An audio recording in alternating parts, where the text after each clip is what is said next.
है वो इस तरीके से वी शेप में इस तरीके से आगे जाएगा, ये इन्फिनिटी तक एक्सटेंड करेगा दोनों तरफ। ठीक है, ये इसका 9th क्वेश्चन का ये ग्राफ है। अब बनाते हैं 10th क्वेश्चन का ग्राफ, जो अभी बनाया था मैंने वही सेम।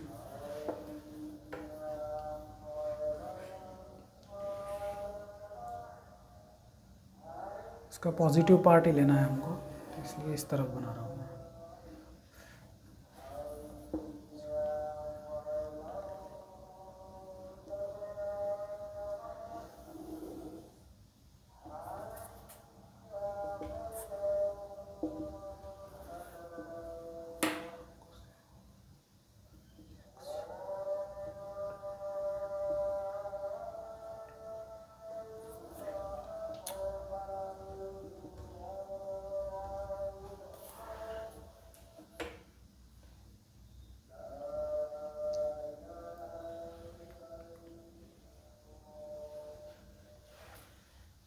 नेगेटिव की ज़रूरत ही नहीं है, सिर्फ पॉजिटिव साइड।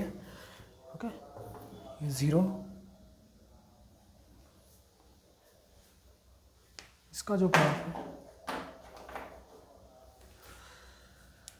0 क्योंकि डोमेन में नहीं है, इसका जो डोमेन है पहले मैं लिख देता हूँ fx, नीचे लिख देता हूँ fx is equal to greatest integer of x for x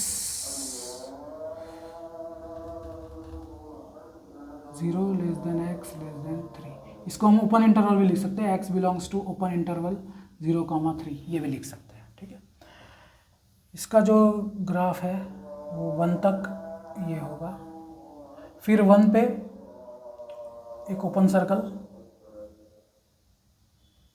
फिर 1 यहाँ पे 1 पे क्लोज सर्कल, और फिर ये 2 तक जाएगा, 2 पे अगेन ओपन सर्कल लेगा, फिर ये यहाँ पे फुल सर्कल, एंड देन 3 पे ओपन सर्कल की ज़रूरत नहीं है क्योंकि वो 3 है ही नहीं उस डोमेन में। ठीक है, तो ये इसका डोमेन है। ठीक है, अब आप देखो 9th क्वेश्चन में हमने प्रूफ किया था कि 1 पे ये डिफरेंशिएबल नहीं है। ठीक है, लेकिन आप देख सकते हो, अगर आपके कंटिन्यूटी कॉन्सेप्ट क्लियर है तो आप देख सकते हो ये फंक्शन जो है ये कंटिन्यूअस है, पूरा फंक्शन R पे कंटिन्यूअस है, पूरे R पे। ठीक है, कहीं भी ब्रेक नहीं है, लेकिन 1 पे ये डिफरेंशिएबल नहीं है, कंटिन्यूअस है 1 पे, डिफरेंशिएबल नहीं है। ये फंक्शन आप देख सकते हो 1 और 2 पे हम उन्होंने पूछा है, और 1 और 2 दोनों पे ये डिफरेंशिएबल नहीं है, अभी हमने देखा। ठीक है, 2 पे भी वो नहीं आएगा आप देखोगे तो बेसिकली अब आप देखो यहाँ पे क्यों नहीं है डिफरेंशिएबल, वो ग्राफिकली भी आप देख सकते हो। ग्राफिकली कैसे देखना है,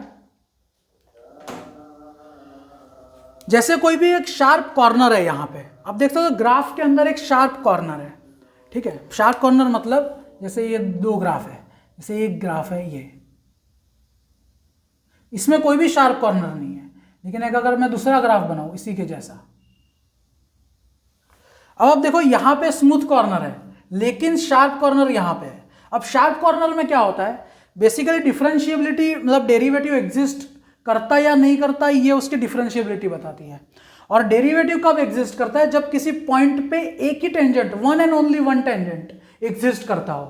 ठीक है, किसी भी पॉइंट पे, जैसे ये पॉइंट है, अगर इस पे सिर्फ एक ही टेंजेंट अगर बनता है किसी एक पॉइंट पे, तो वहां पे वो डिफरेंशिएबल होगा, वो फंक्शन उस पॉइंट पे डिफरेंशिएबल होगा और डेरिवेटिव की वैल्यू मिलेगी उस पॉइंट पे। ठीक है, कॉर्नर पे क्या होता है कि आप कितने भी बना सकते हो टेंजेंट, कॉर्नर पॉइंट पे जैसे जो शार्प कॉर्नर होती है वहां पे आप कितने भी tangent, there are infinitely many tangent बना सकते हो, तो इन्फाइनाइटली मेनी डेरिवेटिव की वैल्यूज होगी, जो पॉसिबल नहीं होता है। ठीक है, जो मतलब डेरिवेटिव के कॉन्सेप्ट के हिसाब से इट इज इनवैलिड। ठीक है, तो इसलिए इतनी सारी वैल्यूज होना गलत होता है, इनवैलिड है। तो इसलिए क्योंकि उस शार्प कॉर्नर पे बहुत सारे टेंजेंट बनेंगे, जैसे ये 2 टेंजेंट तो ऑलरेडी है, तो वहीं पे वो इनवैलिड हो गया, और फिर आप ज़्यादा और दूसरे टेंजेंट भी आप इन्फाइनाइटली मैनी टेंजेंट बना सकते हो इस पॉइंट पे। इसलिए हमेशा जब भी किसी ग्राफ में जब भी कोई ऐसा शार्प कॉर्नर पॉइंट आता है तो उस वो ग्राफ में उस पॉइंट पे जहाँ पे वो शार्प कॉर्नर है उस पॉइंट पे फंक्शन जो होता है वो डिफरेंशिएबल नहीं होता, तो उसकी डेरिवेटिव की वैल्यू नहीं मिलती है। ठीक है, तो ये तो बात हो गई 9th क्वेश्चन की कि वो डिफरेंशिएबल 1 पे क्यों नहीं है। ठीक है, कंटिन्यूस है लेकिन डिफरेंशिएबल नहीं है। अब आते हैं यहाँ पे क्वेश्चन 10 वाले ग्राफ पे। इसमें क्या है, 1 पे हमने देखा डिफरेंशिएबल नहीं है, और आप जब घर पे करोगे तो 2 पे भी आप देखोगे डिफरेंशिएबल नहीं होगा। यहाँ पे रीजन जो है डिफरेंशिएबल ना होने का वो यहाँ पे जंप डिसकंटिन्यूटी है। ठीक है, मतलब क्या है, यहाँ से फंक्शन जंप करके दूसरी तरफ चला गया उसकी वैल्यू। ठीक है, तो इस वजह से इस पॉइंट पे भी जो टेंजेंट है वो कितने भी आप टेंजेंट बना सकते हो, there are infinitely many tangents आप बना सकते हो इस पॉइंट पे। ठीक है, तो इसलिए ये जो फंक्शन है ये यहाँ पे जहाँ पे जंप डिसकंटिन्यूटी है, यहाँ पे बीच के किसी भी पॉइंट पे आप देखोगे डिफरेंशिएबिलिटी आप चेक करो 1.5 पे। ठीक है, तो 1.5 पे वो डिफरेंशिएबल मिलेगा, मतलब left hand limit right hand limit आपको सेम मिलेगी। लेकिन जैसे ही आप इस जंप डिसकंटिन्यूटी वाले पॉइंट पे आओगे तो वहाँ पे वो डिफरेंशिएबल नहीं मिलेगा, मतलब ये सारे पॉइंट पे ये डिफरेंशिएबल नहीं है। ठीक है, जैसे अगर इसका अभी तो डोमेन हमारा ये है, लेकिन मान लो अगर आर डोमेन दिया होता तो ये 0 पे भी नहीं होता, 1 पे भी नहीं, 2 पे भी नहीं, 3 पे भी नहीं, 4 पे भी नहीं, सारे इंटीजर्स पे ये डिफरेंशिएबल नहीं होता। ठीक है, लेकिन बीच की वैल्यूज पे ये डिफरेंशिएबल रहेगा। ठीक है, तो ये एक मेरे को आपको बताना था दोनों का ग्राफ का कंपैरिजन करके, दैट यहाँ पे लेकिन ऐसा भी नहीं है कि हर जंप डिसकंटिन्यूटी पे डिफरेंशिएबिलिटी नहीं होगी। ठीक है, सो कंटिन्यूटी होना ना होना, जैसे मान लो ये जैसे आपने देखा ये कंटिन्यूअस है लेकिन फिर भी डिफरेंशिएबल नहीं है किसी एक पॉइंट पे, यहाँ पे ये कंटिन्यूअस नहीं है और डिफरेंशिएबल भी नहीं है, तो मतलब ये कि कंटिन्यूटी जो है वो डिफरेंशिएबिलिटी इंप्लाई नहीं करती है। ठीक है, मतलब आपको गारंटी नहीं करती है कि अगर कोई फंक्शन किसी पॉइंट पे कंटिन्यूअस है जैसे ये है, लेकिन इसका मतलब ये नहीं कि वो वहाँ पे डिफरेंशिएबल भी है। So continuity does not imply differentiability, लेकिन उल्टा सही है, मतलब डिफरेंशिएबिलिटी इंप्लाइज कंटिन्यूटी। मतलब अगर कोई फंक्शन, अगर मैंने आपको बोला कि ये फंक्शन जो है ये डिफरेंशिएबल है, जैसे मैंने बोला 1.5 पे ये फंक्शन डिफरेंशिएबल है, तो वहाँ पे आंख बंद करके आप बोल सकते हो वो कंटिन्यूअस भी होगा। मतलब कोई भी फंक्शन किसी भी पॉइंट पे अगर डिफरेंशिएबल है तो मतलब वो उस पॉइंट पे आपको चेक करने की भी ज़रूरत नहीं है, आंख बंद करके बोल सकते हो वो कंटिन्यूअस भी होगा उस पॉइंट पे। ठीक है, लेकिन अगर मैंने बोला कोई फंक्शन किसी पॉइंट पे डिफरेंशिएबल नहीं है, जैसे मैंने बोला अगर कि ये फंक्शन जो है ये वाला फंक्शन मॉड x माइनस 1, ये फंक्शन 1 पे डिफरेंशिएबल नहीं है, तो इसका मतलब ये नहीं है कि वो वहाँ पे कंटिन्यूअस भी नहीं होगा। जैसे आप देख सकते हो यहाँ पे वो कंटिन्यूअस है, तो वहाँ पे जैसे अगर कोई फंक्शन किसी पॉइंट पे डिफरेंशिएबल नहीं है तो इसका मतलब ये नहीं है कि वो कंटिन्यूअस, यहाँ से आप इंप्लाई नहीं कर सकते कि वो कंटिन्यूअस भी नहीं होगा। ठीक है, वो हो भी सकता है नहीं भी हो सकता। ठीक है, लेकिन अगर वो डिफरेंशिएबल है देन आप गारंटी से बोल सकते हो वो कंटिन्यूअस भी होगा वहाँ पे।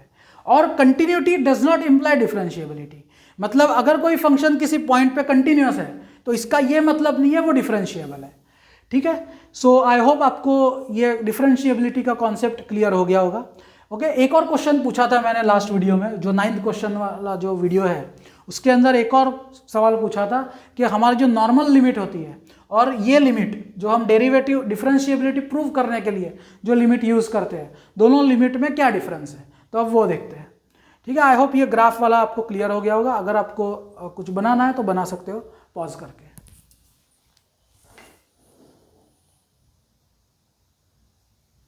ओके, सो अब मैं ये रफ कर रहा हूँ एंड हम लोग अभी देखेंगे कि वो लिमिट जो है वो अलग अलग कैसे है, दोनों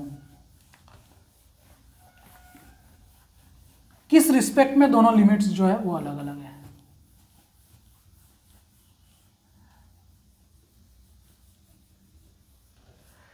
जैसे मान लो एक फंक्शन ले लेते हैं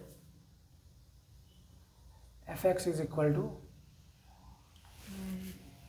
x ले लेते हैं, सिंपल फंक्शन ले लेते हैं और उसको अलग से किसी एक दूसरे पॉइंट पे डिफाइन करते हैं। ओके, जैसे ये x for all x not equal to 3। ठीक है, ये फंक्शन ले लेते हैं पहले, मतलब मैं जस्ट रफली बना रहा हूँ। ये फंक्शन क्या कह रहा है, सारे के लिए ये फंक्शन वैलिड है for and x belongs to r and x not equal to 3, मतलब सारे r पे ये डिफाइंड है 3 को छोड़ के। सो ये फंक्शन जो है यहाँ हम लोग इसको x greater than 0 equal to 0, तो 0 पे भी डिफाइंड है and then y is equal to x, इसकी वैल्यू है x ग्रेटर देन 0, लेकिन 3 पे 1 2 3 पे ये फंक्शन जो है वो डिफाइंड नहीं है, मतलब यहाँ पे एक पॉइंट डिसकंटिन्यूटी है, 3 पे ये फंक्शन डिफाइंड नहीं है। ठीक है, अब इसकी मान लो मुझे लिमिट निकालनी है 3 पे, तो लिमिट क्या निकलेगी, limit x tends to 3 of x, so इसकी जो लिमिट होगी वो 3 होगी। कैसे, लेफ्ट हैंड लिमिट आप निकालो, तो लेफ्ट हैंड लिमिट जो होगी, जैसे ये x 3 की तरफ लेफ्ट से जाएगा तो फंक्शन वैल्यू जो है वो 3 की तरफ जाएगी, ठीक है, लेफ्ट से, और जब 3 की तरफ राइट साइड से आएंगे वैल्यूज लेते हुए तो फंक्शन वैल्यू भी 3 की तरफ जाएगी, क्योंकि यहाँ पे 3 है। ठीक है, तो भले ही वो, जैसे मैंने आपको लिमिट में बताया था, लिमिट के पहले वाले वीडियो में बताया था कि लिमिट एग्जिस्ट करने के लिए, फंक्शन की लिमिट एग्जिस्ट करने के लिए उसका वहाँ पे डिफाइन होना ज़रूरी नहीं होता है। ठीक है, लेकिन यही लिमिट अगर हम यहाँ पे अगर हम प्रूव करना चाहे कि 3 पे ये फंक्शन डिफरेंशिएबल है या नहीं, तो उसके लिए हमको क्या करना पड़ेगा, लिमिट h टेंड्स टू 0, ये लिमिट यूज करनी पड़ेगी, a0 plus h minus F of a0 upon h। ठीक है, अब ये लिमिट यूज करने के लिए हमको क्या डिफरेंशिएबिलिटी प्रूव करनी है 3 पे इस फंक्शन की, तो हम लोग क्या करेंगे, पहले लेफ्ट हैंड लिमिट निकालेंगे, limit h tends to 0 from left, f of a0 क्या है, किस पॉइंट पे हमको डिफरेंशिएबिलिटी चेक करनी है, 3 पे, तो हमारा जो a0 है वो 3 है, F of 3 plus h minus F of 3।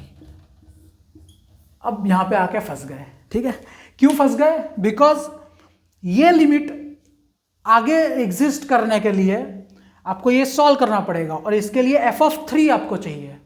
ठीक है, ये लिमिट में एफ ऑफ 3 अगर आपके पास नहीं है, मतलब वो फंक्शन अगर वहां पे डिफाइंड नहीं है, ठीक है, यहां पे आप देख सकते हो ये फंक्शन डिफाइंड नहीं है 3 पे, तो इसलिए ये लिमिट एग्जिस्ट करेगी ही नहीं, तो ये फंक्शन जो है वो 3 पे डिफरेंशिएबल, मतलब इसके डेरिवेटिव एग्जिस्ट नहीं करेगा। ठीक है, सो ये जरूरी है, इसके जो डेफिनेशन है उसके हिसाब से ये जरूरी है कि इसकी वैल्यू जो है वो होनी चाहिए 3 पे।